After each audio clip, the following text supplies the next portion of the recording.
നല്ല ഹൈറ്റ് ഉള്ള പ്ലാന്റാണ് ഇത്. ഇതിന്റെയൊക്കെ ഗ്രോത്ത് ഉണ്ട് തൈന്റെ ഒക്കെ. ഇതൊക്കെ ഒരാളൊക്കെ മുറ്റത്താണ് കൊണ്ടുപോയി. ഇതിനൊക്കെ നമ്മൾ ചെറിയ വിലയാണ്. ആളുകൾ വിചാരിച്ചത് ഭയങ്കര വില ഉണ്ട്. ഇതൊന്നും ഇല്ലാത്ത. ഇതിന്റെ വില ഒന്ന് പറയാൻ പറ്റുമോ? അപ്പൊ ഈ തൈയൊക്കെ ഇപ്പൊ നമ്മളൊക്കെ ഒരാൾ കൊണ്ടുപോകുകയാണെന്നുണ്ടെങ്കിൽ ഇത്രയും വലിയൊരു തൈ ഇതാ, ഇതൊക്കെ നമ്മൾ 3000 രൂപക്ക് കൊടുക്കും. 3000 രൂപ കൊടുക്കും. 3000 രൂപ. ഏത് എവിടുന്നാണ് ഇങ്ങനത്തെ 3000 രൂപ ഇങ്ങനത്തെ തൈ നമ്മൾ വെറുതെ കൊടുക്കും.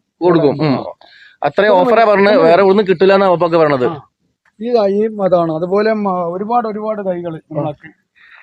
മാവുകളുടെ വലിയൊരു സംഭവം തന്നെ ഇവിടെ ഉണ്ട്. നമ്മളെ ഈ ഒരു ഫാമിൽ അത്യാവശ്യം നല്ലോണം വെറൈറ്റി മാവുകളുടെ പ്ലാന്റുകൾ തന്നെ ഇവിടെ അവൈലബിൾ ആണ്.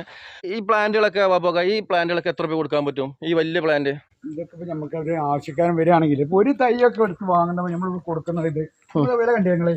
ഇത് ഈ മാവിന്റെ വില, ഇത്രയും വലിയ മാവിന്റെ വില 800 രൂപ നമ്മൾ കൊടുക്കുന്നത്. ഇത് നമ്മളിവിടെ ഇട്ടുകണ പരിസരം കണ്ടല്ലോ നിങ്ങള്, ഇത്രയും വലിയ ഈ മാവുകൾക്ക് ഈ കണക്കാണ് പെട്ടാണ് പുഷ്പമല്ലേ 1000